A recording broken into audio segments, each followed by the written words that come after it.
কুষ্টিয়া কুমারখালীতে একই পরিবারের ৩ ভাই বাসের চাপায় নিহত হয়েছে।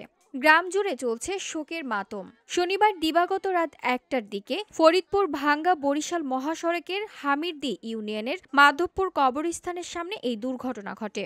নিহতরা হলেন উপজেলার সদকি ইউনিয়নের মোহাম্মদপুর এলাকার করিম মণ্ডলের ছেলে সুমন ও রিপন ও একই এলাকার শাহিন মোল্লার ছেলে মোহাম্মদ আশিক মোল্লা। তারা সম্পর্কে চাচাতো ভাই ৩ জন। তারা সবাই সদকি ইউনিয়নের মোহাম্মদপুর এলাকার বাসিন্দা। স্থানীয়দের তথ্য মতে জানা যায়, বোনের শাশুড়ির মরদেহ দেখতে মোটরসাইকেল নিয়ে ওই ৩ ভাই ঢাকা থেকে কুমারখালী বাড়ির দিকে যাচ্ছিলেন। শনিবার রাত ১টার দিকে ফরিদপুর হামিরদি মাধবপুর কবরস্থানের সামনে বাসের চাপায় ৩ ভাইয়ের মৃত্যু হয়।